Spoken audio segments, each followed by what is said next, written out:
अपनी बहन को देख के वैशाली और शौक हो गई।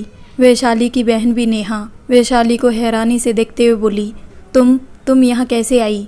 किसने बताया तुमको स्नेहा दीदी की सगाई है? वैशाली के दिल पर एक और चोट लगी। नेहा फिर वैशाली को देखते हुए बोली, और तुमने कितनी महंगी साड़ी और गहने कहाँ से लिए? तुम कोई गलत काम करने लगी हो। रुको, अभी मम्मी को बताती हूँ। बोल के वो एक रूम की तरफ भागी। वैशाली भी उसको रोकने के लिए उसके पीछे गई, लेकिन नेहा पहले एक कमरे में आई जहाँ वैशाली की छोटी बहन गाउन पहन के सगाई के लिए स्टेज पर जाने के लिए रेडी बैठी थी। उसकी माँ भी वहीं थी। नेहा भाग के आई और वैशाली की माँ आदिति जी से बोली, माँ देखो इस मनहूस को यहाँ तक आ गई। वैशाली भी नेहा के पीछे कमरे के अंदर तक आ गई थी। उसने अपनी माँ को देखा तो उसके कदम वहीं जम गए। आंखों में सैलाब उमड़ आया। लेकिन आदिति जी और स्नेहा ने वैशाली को देखा तो उसकी आंखें हैरानी से बड़ी हो गई। वो वैशाली को वहाँ देख के हैरान नहीं थी, वो वैशाली को इतनी अच्छी साड़ी और गहनों में देख के हैरान थी। लेकिन वो वैशाली से कुछ बोलती उससे पहले वैशाली के पापा आए और सिर पकड़ के चेयर पर बैठ गए। वैशाली एक साइड खड़ी थी, इसलिए उनकी नज़र वैशाली पर नहीं गई। लेकिन आदिति जी ने जब मनोज जी को परेशान देखा तो उनके पास आके बोली, क्या हुआ जी, सब ठीक तो है? मनोज जी बोले, कुछ ठीक नहीं है, ये सगाई अब नहीं हो पाएगी। आदिति जी शौक होते हुए बोली, ये क्या बोल रहे हैं आप? मनोज जी बोले, मैं सही बोल रहा हूँ, लड़के की माँ की मांग है। अभी जब लड़की स्टेज पर आए तो सोने के ज़्यादा नहीं तो 4 गहने पहने होने चाहिए, तभी ये सगाई हो पाएगी, वरना नहीं। लेकिन अब हम इतनी जल्दी गहनों का इंतज़ाम कहाँ से करेंगे? सभी की आंखों में आंसू आ गए। वैशाली भी हैरान हो गई, लेकिन उसको ये भी समझ आया, सुषमा जी ये सब उसको देख के मांग रही है ताकि वो अपनी बहन यानी भूमि जी को दिखा सके उनकी बहू भी कम नहीं है। स्नेहा वहीं चेयर पर बैठ गई। उसकी आंखों में आंसू थे, लेकिन तभी उसकी नज़र वैशाली पर गई तो उसकी आंखों में आंसू के साथ साथ गुस्सा भी उतर आया और वह वैशाली के पास आई और उसको खींच के तमाचा लगाते हुए बोली, क्यों आई हो तुम यहाँ? वैशाली अंदर तक हिल गई। उसकी छोटी बहन ने उसके ऊपर हाथ जो उठाया था उसका अंदर तक कांप जाना स्वाभाविक था। मनोज जी ने जैसे तमाचे की आवाज़ सुनी तो अपना सिर उठा के सामने देखा। वैशाली को देख के उनको पहले हैरानी हुई, फिर गुस्सा आ गया। लेकिन उनसे पहले स्नेहा वैशाली को धक्का देकर बोली, मनहूस कहीं की, तू यहाँ है इसलिए मेरी शादी टूटने पर आ गई। जानबूझ के आई है ना यहाँ ताकि मेरी शादी तोड़ सके। वैशाली अपना सिरनामे हिलाने लगी। मनोज जी भी वैशाली की तरफ बढ़े, लेकिन आदिति जी ने उनका हाथ पकड़ के रोक लिया और आंखों में कुछ इशारा किया। मनोज जी शांत हो गए। आदिति जी फिर स्नेहा के पास आई और उसको रोकते हुए तेज़ आवाज़ में बोली, बस बहुत हुआ, मत भूलो वो तुम्हारी बड़ी बहन है, तुम उसके साथ ऐसे बिहेव नहीं कर सकती। वैशाली अपनी माँ को देखने लगी। उसके दिल में कुछ तो उम्मीद की किरण जगी। लेकिन स्नेहा आदिति जी को देख के बोली, माँ आप इस मनहूस का साइड ले रही है। अभी तक ये हमारी लाइफ में नहीं थी तो सब कितना अच्छा था, लेकिन इसके कदम पड़ते ही देखो मेरी शादी टूटने पर आ गई। आदिति जी बोली, अभी टूटी तो नहीं है ना, तो चुपचाप रहो समझी। स्नेहा हैरान पर हैरान हुए जा रही थी आदिति जी की बातों से। लेकिन आदिति जी ने फिर नेहा से कहा, इसको शांत कराओ। नेहा स्नेहा के पास आई और उसको शांत कराने के लिए समझाने लगी। आदिति जी फिर वैशाली की तरफ मुड़ी तो वैशाली उनके गले से लग गई और रोने लगी। आदिति जी ने फिर वैशाली को अपने आप से दूर किया और उसके आंसू पोंछते हुए बोली, कैसी हो? वैशाली रोंदे गले से बोली, आप सबकी बहुत याद आती है। आदिति जी हल्का सा मुस्कुरा दी और बोली, अब काम है तो करना तो पड़ेगा ही ना बेटा। वैशाली ने अपना सिर हिला दिया। आदिति जी फिर वैशाली के गले में पहने गहने छूते हुए बोली, ये असली सोने के हैं। वैशाली बोली, हाँ माँ, वो मेरी बॉस की माँ है, उन्होंने दिए हैं। आदिति जी की आईब्रो सिकुड़ गई, पर वो फिर जल्दी से अपने आप को नॉर्मल रखते हुए बोली, बेटा परिवार में तो तेरा मेरा होता नहीं है, तुम ऐसा करो, ये गहने निकाल के स्नेहा को दे दो, उसकी सगाई हो जाए फिर देखते हैं आगे क्या करना है, अभी सगाई ज़रूरी है। वैशाली घबरा गई और अपने कदम पीछे लेते हुए बोली, माँ ये आप क्या बोल रही है? मुझे ये गहने वापस करने हैं उनको। एक बार स्नेहा ने पहने तो उसके ससुराल वालों को लगेगा ये गहने स्नेहा की है और वो ये सब स्नेहा के साथ मांगेंगे। आदिति जी बोली, ऐसा कुछ नहीं होगा, तुम गहने दे दो। वैशाली मना करते हुए बोली, नहीं माँ, ये गलत है, मैं किसी और के गहने ऐसे नहीं दे सकती। इस बार आदिति जी को गुस्सा आ गया और उन्होंने वैशाली को थप्पड़ लगा दिया। वैशाली सुन पड़ गई। आदिति जी ने ज़बरदस्ती वैशाली के गले से गहने निकाल लिए और बोली, ज़्यादा नाटक मत कर समझी, तू यहाँ क्यों आई है, सब समझ रही हूँ। और ये गहने, सोने के गहने कौन किसी को देता है, और वो भी बॉस की माँ। तू उज्जैन जाके क्या काम कर रही है, ये समझ आ रहा है मुझे, लेकिन अभी मजबूरी है, इसलिए तेरी गंदी कमाई के गहने लेने पड़ रहे हैं। वैशाली के तो ज़मीन ही खिसक गई। उसकी माँ उसके बारे में ऐसे सोचती है। वैशाली के मुंह से तो फिर शब्द ही नहीं निकले। आदिति जी ने वैशाली के एक एक गहने निकाल लिए और सब स्नेहा को पहना के बोली, अब लग रही है मेरी बेटी सुंदर, चलो अब तुम्हारी सास का अच्छे से मुंह बंद हो जाएगा। बोल के आदिति जी ने स्नेहा को खड़ा किया और उसको बाहर ले जाते हुए वैशाली से बोली, इसी कमरे के अंदर रहना समझी, हमने बोला है हमारी बड़ी बेटी मर गई, वैसे ही यहाँ आके तूने मनहूसियत फैला दी है। अगर आगे भी कोई गड़बड़ हुई तो बता रही हूँ, चमड़ी उधेड़ दूंगी। बोल के आदिति जी चली गई। बाकी सब भी चले गए। तो वैशाली अब संभल नहीं पाई और लड़खड़ा के ज़मीन पर बैठ के ज़ोर ज़ोर से रोने लगी। वही जब सुषमा जी को ये बात पता चली कि उनकी बहू गहने पहन के आ रही है, तो वो भूमि जी को ढूंढते हुए आई और ज़बरदस्ती उनको स्टेज पर ले गई। भूमि जी इतनी देर से वैशाली के वापस न आने पर घबरा रही थी, लेकिन जैसे ही स्नेहा स्टेज पर आई तो भूमि जी उसको देख के हैरान हो गई। वो वैशाली के गहने स्नेहा के गले में देख के शौक हो गई थी। भूमि जी वैशाली के एक एक गहने को अच्छे से पहचानती थी और गहनों का एक जैसा होना कॉमन था, लेकिन सारे के सारे गहने सेम होना ये सही नहीं था। ऊपर से वैशाली भी इतनी देर से गायब थी, तो भूमि जी को शक हुआ और वो तुरंत बोल पड़ी, ये तो मेरी बहू के गहने हैं।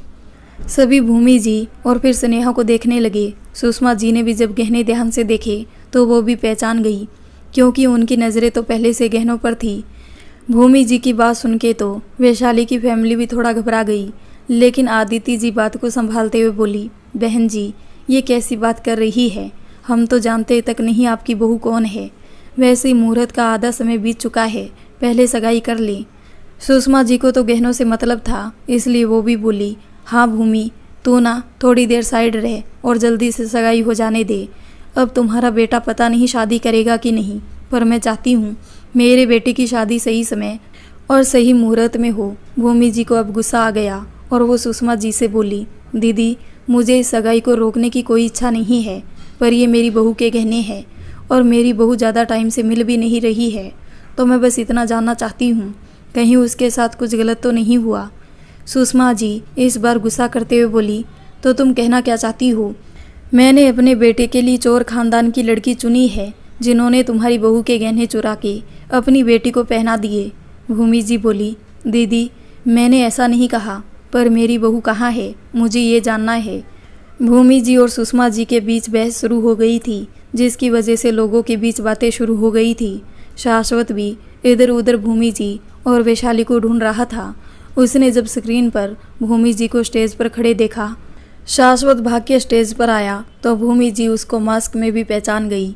भूमि जी तुरंत शाश्वत के सीने से लग गई और बोली, बेटा देखो ना ये सब क्या बोल रहे हैं, मैं इस सगाई में बाधा डाल रही हूँ, लेकिन बेटा देखो इस लड़की को, ये सारे गहने मेरी बहू के हैं, मैंने खुद उसको अपने हाथों से पहनाए थे। बहू भी कहीं नहीं दिख रही है, मेरा जी घबरा रहा है, कहीं इन लोगों ने कुछ कर तो नहीं दिया उसके साथ। आजकल का माहौल तो तुम जानते ही हो, गलती मेरी है, मुझे उसको इतने गहने पहना के नहीं लाना चाहिए था। वो तो बेचारी बार बार मना कर रही थी, मैंने शौक शौक में सारे के सारे गहने पहना दिए। शाश्वत ने भूमि जी को शांत कराते हुए एक नज़र स्नेहा पर डाली, तो उसकी आंखें भी छोटी हो गई। उसने ध्यान से सारे गहने नहीं देखे थे, लेकिन वैशाली ने ज़बरदस्ती उसको दिखाए थे कि सर प्लीज़ एक बार तो देख लीजिए। तो उसको गहनों की पहचान थी। एक दो गहने सेम हो सकते हैं, पर सारे, नाक की तिल्ली से लेकर हाथ के कड़े तक कैसे सब सेम हो सकता है। वैशाली ने सारे गहने ये सोच के लिए थे कि भूमि जी दुल्हन को सारे गहने सुगुन में देने वाली है, क्योंकि जब वैशाली ने शाश्वत से पूछा कि कितने और कैसे गहने लेने हैं, तो शाश्वत ने सीधा बोल दिया था, मुझे नहीं पता, शगुन में जो गहने लगते हैं उस हिसाब से देख लो, तुमको तो पता होगा, इसलिए एक लड़की जो जो गहने पहनती है सब ले लो। मैं बार बार मार्केट के चक्कर नहीं काट सकता। मैं नहीं चाहता बाद में माँ मुझे दोबारा मार्केट भेजे कि ये नहीं लिया तो सारा ले लो। और शाश्वत ने भी ऐसा इसलिए कहा था क्योंकि भूमि जी ने बाद में भी कॉल करके उससे एक नहीं 4 बार कहा था, मेरी बहू के लिए गहने लेने में कोई कंजूसी मत करना। सोने जैसी बहू मिली है मुझे किस्मत से, उसको सोने से सजा देखना चाहती हूँ। शाश्वत अब भूमि जी से तो जीत नहीं सकता था और ना उसे ये पता था कि कैसे गहने लेने चाहिए, तो उसने वैशाली को सब लेने को बोल दिया। वैशाली के अंदर भी जितनी समझ थी उसने उस हिसाब से एक गले में चिपक के पहनने वाला सेट, एक लॉन्ग सेट, एक चैन, कान के झुमके, हाथ के मोटे मोटे कंगन, एक रिंग और एक नाक की नोज रिंग सब ले लिया था। वैशाली को ये सब ज़्यादा तो लग रहा था, भाई गिफ्ट में इतना कौन देता है, पर वो होती कौन है सवाल करने वाली, तो चुप ही रही। लेकिन उसने एक बार शाश्वत को ज़रूर सब दिखा दिया था। लेकिन जब शाश्वत ने ये सब देखा तो शाश्वत का बस एक ही सवाल था, तुमको पसंद है। वैशाली कुछ और सोच के ओके बोल दिया था, लेकिन शाश्वत ने सीधा बिल पे कर दिया था। शाश्वत भी गहने पहचान गया था, लेकिन उसको वैशाली की चिंता थी। शाश्वत फिर आराम से भूमि जी से बोला, माँ गहने मायने नहीं रखते, अभी आप और वैशाली ज़रूरी है। मैं वैशाली को ढूंढता हूँ, आप बैठो चल के। जैसे ही सबने शाश्वत के मुंह से वैशाली का नाम सुना सब दंग रह गए। भूमि जी बोली, बेटा मुझे भी गहनों की चिंता नहीं है, बस जी घबरा रहा है कहीं इन लोगों ने वैशाली के साथ कुछ किया तो नहीं। वो मेरे लिए पानी लेने गई थी और अभी तक नहीं आई, सोच सोच के जी घबरा रहा है। उस बेचारी ने तो एक बार नहीं 1000 बार मना किया इतने गहने पहनने को, पर मैं ही पागल थी। आजकल के माहौल को जानते हुए भी उसको सोने की गुड़िया बना लाई। बोलते हुए भूमि जी अपना माथा पीट पीट के रोने लगी। शाश्वत भूमि जी को शांत कराते हुए बोला, माँ शांत हो जाइए, वैशाली को कुछ नहीं होगा, वो यहीं कहीं होगी, मैं ढूंढ लूँगा उसको। भूमि जी रोते हुए बोली, बेटा अब ढूंढने से कुछ नहीं होगा, इतना बड़ा होटल है, हर जगह कैमरे लगे होंगे, एक बार सारे कैमरे चेक करवाओ ना। शाश्वत ने ओके कहा और भूमि जी को लेकर जाने लगा। तो आदिति जी ने मनोज जी से धीरे से बोली, अगर इस लड़के ने वैशाली को ढूंढ लिया तो बात बिगड़ जाएगी। इससे अच्छा ये है कि हम सबके सामने वैशाली को ले आए और वैशाली ये बोले कि उसने खुद ये गहने स्नेहा को दिए। आखिर है तो दोनों सगी बहनें। मनोज जी ने आदिति जी की बात पर हामी भर दी। तो आदिति जी शाश्वत को रोकते हुए बोली, वैशाली आप वैशाली मिश्रा की बात कर रहे हैं। शाश्वत और भूमि जी रुक गए और शाश्वत ने कहा, हाँ।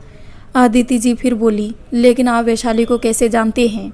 भूमि जी बोली, वो मेरी होने वाली बहू है, पर आप कैसे जानती हो उसको? आदिति जी बोली, वो मेरी बेटी है। भूमि जी हैरान हो गई, लेकिन शाश्वत को पहले थोड़ा बहुत पता था कि वैशाली इंदौर की रहने वाली है और आज उसकी भी बहन की सगाई है, तो उसको ज़्यादा आश्चर्य नहीं हुआ। भूमि जी तुरंत बोली, आप वैशाली की माँ है, आपको पता है वैशाली कहाँ है?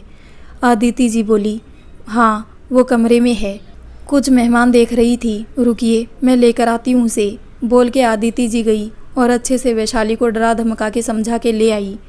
वैशाली सबके सामने आई तो शाश्वत वैशाली को देख के शौक हो गया। वैशाली ने अपना गला पल्लू से ढक के रखा था, लेकिन उसके फेस पर उंगलियों के निशान अभी तक छपे थे। रोने की वजह से उसका चेहरा एकदम से मुरझा गया था। शाश्वत को अब वैशाली की फैमिली पर शक हो रहा था, कुछ तो गलत है। भूमि जी वैशाली को देख के तुरंत उसके पास आई और बोली, बेटा तुम ठीक तो हो? बिना बताए कहाँ चली गई थी?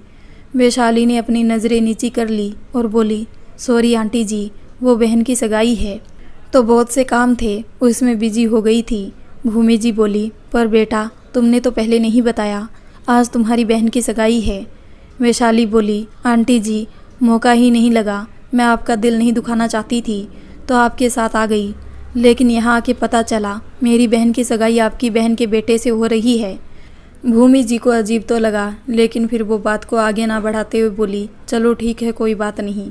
लेकिन भूमि जी ने वैशाली के हाथ और गला देख लिया था, जिसमें एक भी गहना नहीं था। जिस लड़की को वो अपनी जिद पर एक नई नवेली दुल्हन के जैसे सजा के लाई थी, वह अभी पूरी सुनी लग रही थी। भूमि जी की इच्छा तो नहीं थी, लेकिन वह अपने आप को रोक भी नहीं पाई और वैशाली से बोली, बेटा तुम्हारे गहने। वैशाली ने अपनी साड़ी कस के पकड़ ली, लेकिन अपने फेस पर वही एक्सप्रेशन रखते हुए बोली, आंटी जी, वो गहने आपने मुझे हमेशा के लिए दिए थे ना? भूमि जी बोली, हाँ बेटा। वैशाली अपने मन में अपने आप को धिक्कारते हुए बोली, तो फिर वो मेरे हो गए ना? भूमि जी बोली, हाँ बेटा। वैशाली बोली, तो वो गहने मैंने अपनी बहन को दान के रूप में दे दिए। भूमि जी शौक हो गई। उन्होंने अपने मुंह पर हाथ रख लिया। वैशाली आगे बोली, बुरा मत मानिएगा आंटी जी, मैं अपनी चीज़ के साथ जो चाहूँ वो कर सकती हूँ। मैं इतने गहने पहन के घूमती और मेरी बहन आर्टिफिशियल गहने पहन के स्टेज पर जाती तो अच्छा नहीं लगता, इसलिए मैंने अपनी बहन को अपने गहने पहना दिए। वैसे भी सगाई उसकी है, दुल्हन वो बनने वाली है, मैं नहीं। भूमि जी की आंखों में आंसू आ गए। वो वैशाली से कुछ बोलती उससे पहले शाश्वत पीछे से आया और भूमि जी को पीछे से पकड़ के उनकी बाजू दबा के शांत रहने का इशारा किया। भूमि जी ने शाश्वत को नज़रें घुमा के देखा तो शाश्वत ने उनको कुछ इशारा किया। भूमि जी ने अपने आंसू पोंछ लिए। शाश्वत फिर सभी से खासकर अपनी मौसी को देखते हुए बोला, सॉरी, सगाई में थोड़ा लेट हो गया, अभी आप आराम से सगाई कीजिए। फिर उसने भूमि जी से कहा, माँ, आपने गिफ्ट दे दिया मौसी को? भूमि जी ने अपना सिरनामे हिला दिया। शाश्वत बोला, वैसे अब ज़रूरत तो नहीं है, ऑलरेडी आपकी बहू ने काफ़ी दान दे दिया, पर फिर भी किसी के नाम की निकाली चीज़ वापस भी ले जाना सही नहीं है, तो गिफ्ट दे दे, फिर हम लोग चलते हैं। भूमि जी समझ रही थी शाश्वत ऐसा क्यों बोला, क्योंकि अभी तक सुषमा जी उनको बहुत जली कटी सुना चुकी थी, उनको नीचा दिखा चुकी थी और शाश्वत ये सब बिल्कुल बर्दाश्त नहीं करता था। वो बड़ी थी तो शाश्वत ज़्यादा नहीं बोल सकता था, लेकिन शाश्वत ने 4 शब्द बोल के ही उनकी जगह बता दी थी। भूमि जी ने अपने हैंडबैग से एक ज्वेलरी बॉक्स निकाला और सुषमा जी के पास आके उनके हाथ में खोल के रख दिया। सबने जब वो बॉक्स की तरफ देखा तो सबकी आंखें बड़ी हो गई। उसमें एक डायमंड का बहुत ही प्यारा सेट था, साथ में डायमंड के कंगन और रिंग भी थी और साथ में एक छोटा सा पेंडेंट था। सुषमा जी की तो आंखें फैल गई। भूमि जी ने सभी रिश्तेदारों को हाथ जोड़ के नमस्ते किया और शाश्वत के साथ आ गई। शाश्वत ने फिर वैशाली से कहा, चलो। इस बार वैशाली हिल गई। शाश्वत ने जब बहू ने दान कर दिया बोला था तो वैशाली को लगा शाश्वत उसको ताना मार रहा है, लेकिन अभी भी शाश्वत उसको अपने साथ ले जाना चाहता है। वैशाली की आंखों में नदियाँ भर आई। उसको कुछ सामने नहीं दिख रहा था, लेकिन उसने फिर भी अपनी आंखों के अंदर आंसू रोके हुए थे। वैशाली क्या करे, उसे समझ नहीं आया, वो शाश्वत के साथ रहे या फिर अपने परिवार के साथ। पर यह दुविधा बस वैशाली के मन में नहीं थी, मनोज जी और आदिति जी के मन में भी थी। वैशाली के पहने गहने और डायमंड का इतना महंगा हार देख के वो समझ गई थी ये लड़का ज़रूर बड़े घर का है, और उन्होंने भी तो बड़ा घर देख के ही स्नेहा की शादी तय की थी। क्या ये लड़का इनसे भी अमीर है? लगता तो कुछ ऐसा ही है। अगर वैशाली ने सब सच बोल दिया तो कहीं स्नेहा की शादी पर बात ना आ जाए।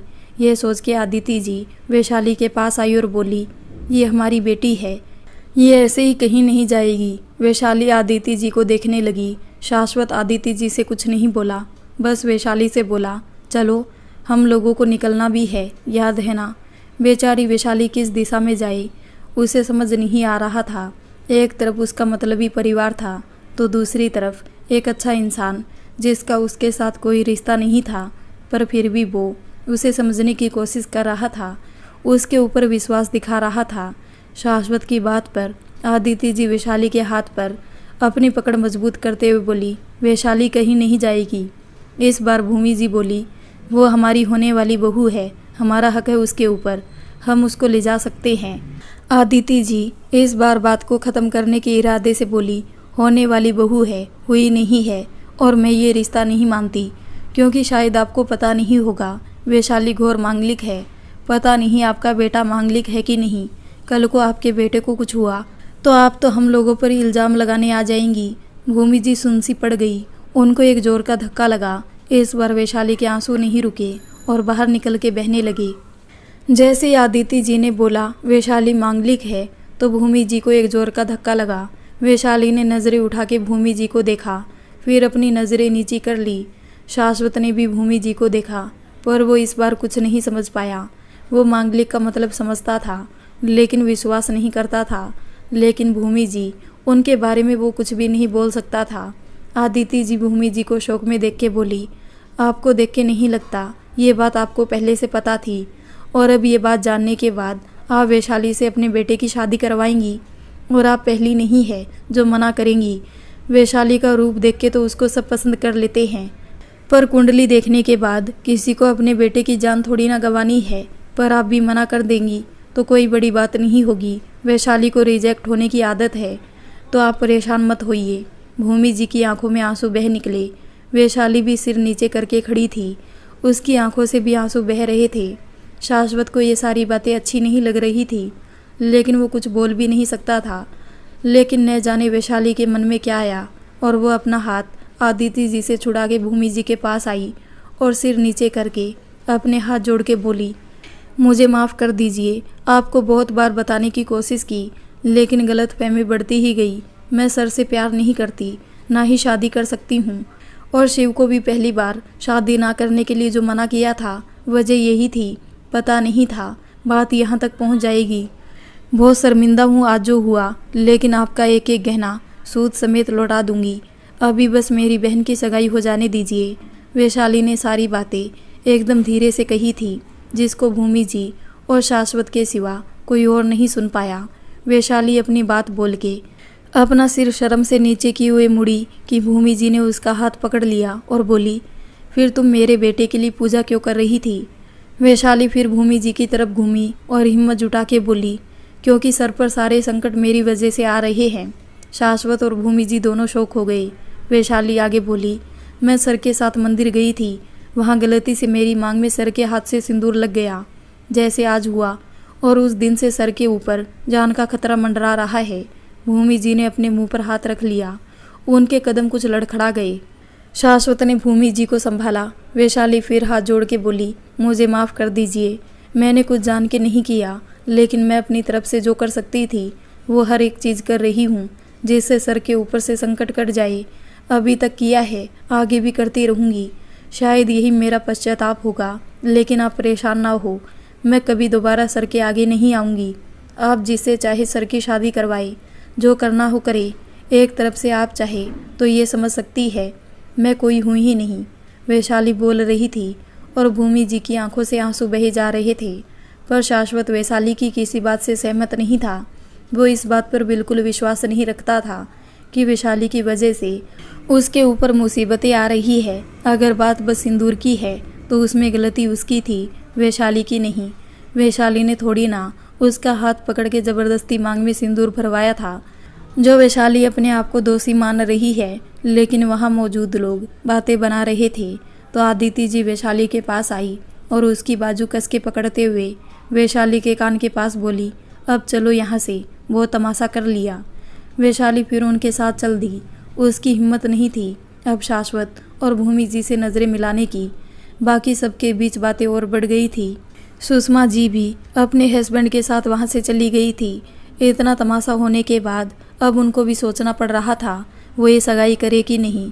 गहनों वाली बात पर तो लोग उनके लिए भी बातें बना रहे थे, क्योंकि कहा तो उन्होंने ही था कि लड़की के गहने नकली नहीं असली सोने के होने चाहिए, उनकी बहू भी सोने से चमकनी चाहिए। लेकिन ऐसे रायता फैलेगा उनको उम्मीद नहीं थी। फिर से बात सगाई टूटने पर आ गई थी और ये सब वैशाली की वजह से हो रहा था। तो आदिति जी ने उसको कमरे में लाके सुनाना शुरू कर दिया था। बाकी सब भी उसको जली कटी सुना रहे थे। सुषमा जी ने एक आदमी के मुंह से खबर भिजवा दी कि अब ये रिश्ता नहीं हो सकता, वो वापस जा रहे हैं। आप लोग भी तुरंत होटल खाली कर दे, वरना आगे का बिल उनको पे करना पड़ेगा। यह खबर सुन के तो सभी गुस्से से लाल पीले हो चुके थे। सब अच्छा चल रहा था और वैशाली ने अपनी मनुष्यत फैला के सीधा रिश्ता तोड़वा दिया। अब आदिति जी अपना गुस्सा नहीं संभाल पाई और वहीं पड़े सामान से एक डंडे जैसी दिखने वाली चीज़ उठाई और वैशाली को मारने लगी। वैशाली बस एक कोने में बैठी दर्द से अपने होठ और आंखें भींचे मार खा रही थी कि आदिति जी गुस्से में उसको मारते हुए बोली, क्यों आई यहाँ? किसने बुलाया था तुझे? मरा हुआ मान लिया था हमने तुझे, फिर क्यों आई? खुद तो बिना ब्याही बैठी है, अपनी छोटी बहनों की भी शादी नहीं होने दे रही। वैशाली सिसकियाँ भर के बस रोए जा रही थी कि आदिति जी का गुस्सा इतना बढ़ गया कि उन्होंने डंडा फेंक के सीधा वैशाली का गला पकड़ लिया और दबाते हुए बोली, लगता है जब तक मरेगी नहीं तब तक पिंड नहीं छोड़ेगी।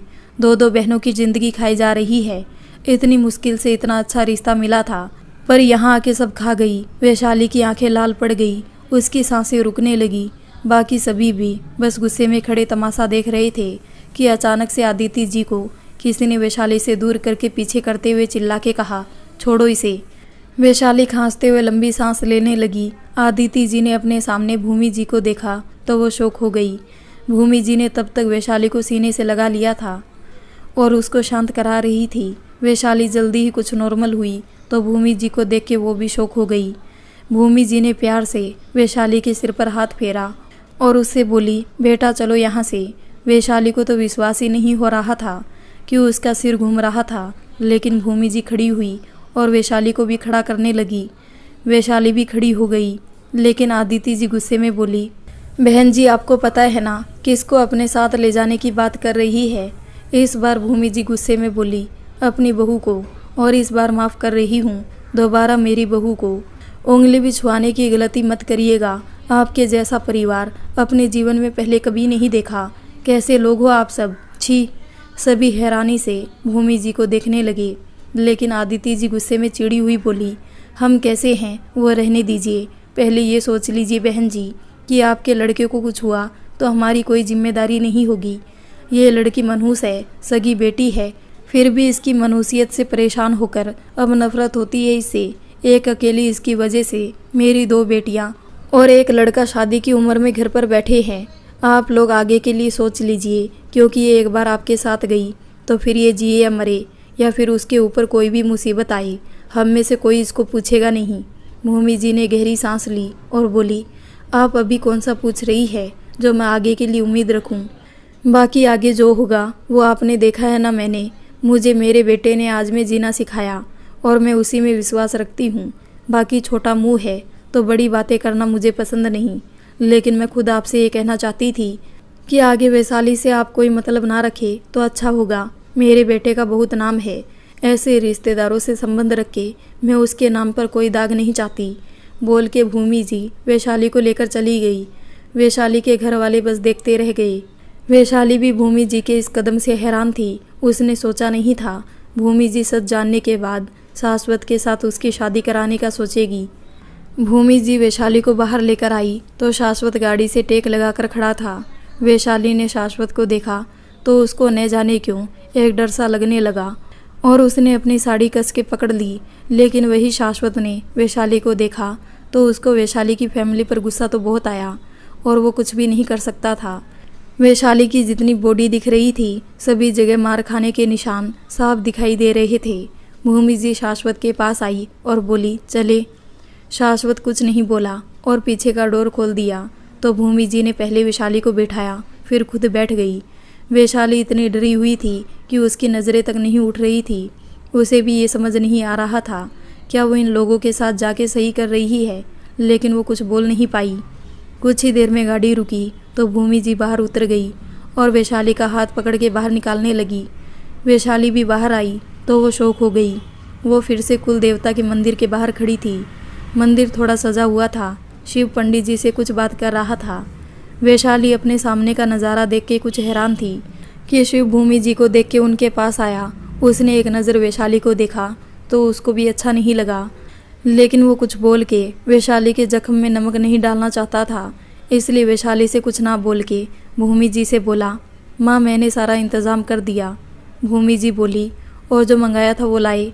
शिव ने अपना सिर हामी हिला दिया और भाग के गया और बैग ले आया। शिव ने बैग भूमि जी को दिया तो भूमि जी ने उससे एक लाल रंग की चुनरी निकाली और वैशाली को उड़ा दी।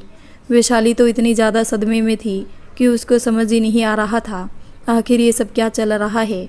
लेकिन भूमि जी वैशाली के गाल पर हाथ रख के बोली, बेटा माफ़ करना, सोचा था बहुत ज़्यादा धूमधाम से अपने बेटे की शादी करूँगी, लेकिन आज जो हुआ सबको पता चल गया होगा, सभी घर आएंगे, बहुत सी बातें होंगी, तो मैं चाहती हूँ अब मैं पूरे हक से अपनी बहू को सबसे मिलवाऊँ।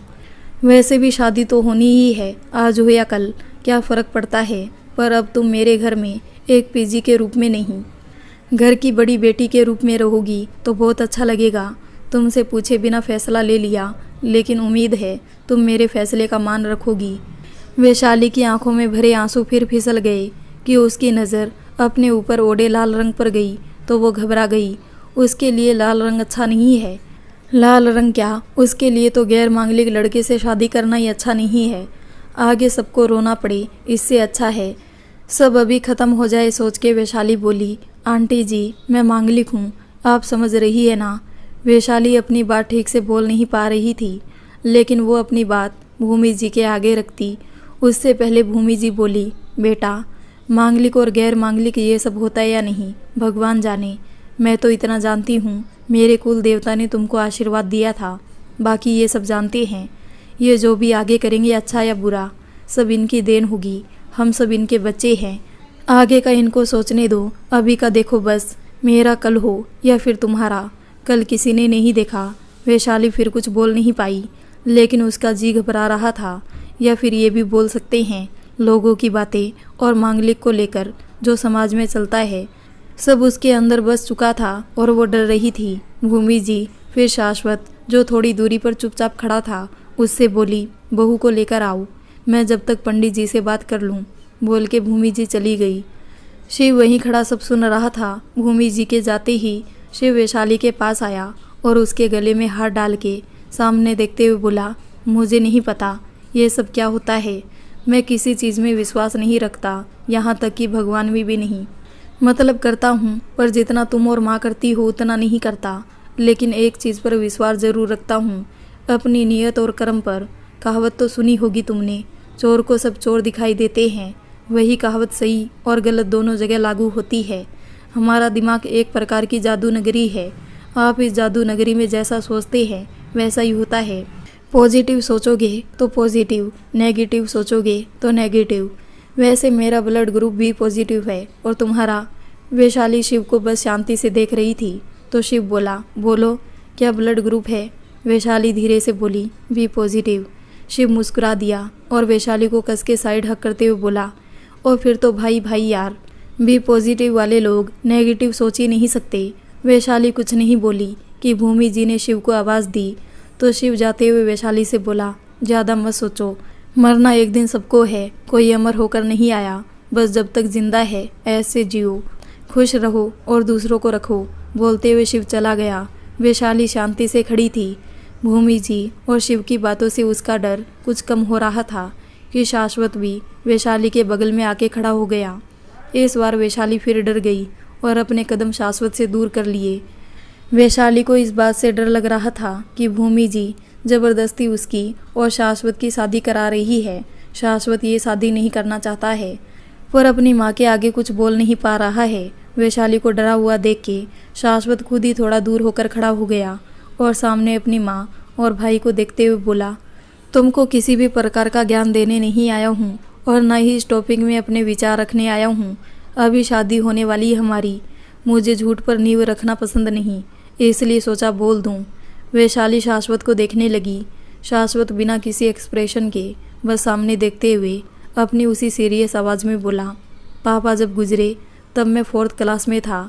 पापा के गुजरने के बाद हालात इतने ज़्यादा ख़राब हो गए कि मुझे पढ़ाई छोड़नी पड़ी और फिर दोबारा कभी कर नहीं पाया।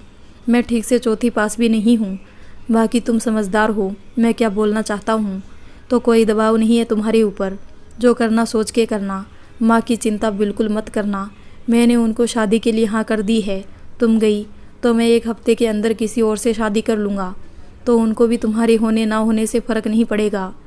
शाश्वत बोल रहा था कि भूमि जी ने फिर शाश्वत को आवाज़ दी। शाश्वत तुरंत चला गया और अग्निकुंड के सामने आके बैठ गया। वैशाली वहीं खड़ी सबको देख रही थी। भूमि जी और शिव खुश नज़र आ रहे थे, लेकिन शाश्वत के फेस से कुछ समझ नहीं आ रहा था वो ये शादी करना चाहता है या नहीं, या फिर भूमि जी ने उससे कुछ बोला तो वो मजबूरी में चलते ये शादी कर रहा है। वैशाली क्या फ़ैसला ले उसे समझ ही नहीं आ रहा था कि भूमि जी वैशाली को आवाज़ देते हुए बोली, बेटा आओ, मुहूर्त का समय निकला जा रहा है। वैशाली ने एक नज़र शाश्वत को देखा तो शाश्वत चुपचाप सा सीरियस फेस लिए बैठा जलती अग्नि को देख रहा था। वैशाली ने अपनी आंखें बंद की और सोचने लगी कि इस रास्ते पर जाए, कहीं ऐसा ना हो शाश्वत के ऊपर संकटों के साथ साथ बोझ भी बन जाए, क्योंकि शाश्वत कहीं से खुश नहीं लग रहा। वैशाली मन में भगवान को कोई रास्ता दिखाने को बोल रही थी कि शिव आया और सीधा उसने वैशाली को गोद में उठा लिया। वैशाली चौंक गई। शिव मुस्कुरा के वैशाली से बोला, टीचर ये दिमाग जरा सा है, ज़्यादा लोड ना दो वरना फट जाएगा। वैशाली शौक में शिव को देख रही थी।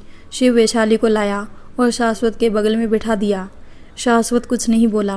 वैशाली भी शाश्वत को देखा, लेकिन इस बार उसने बस अपनी किस्मत पर छोड़ दिया। आगे जो होगा देखा जाएगा, अभी जो हो रहा है हो जाने दो।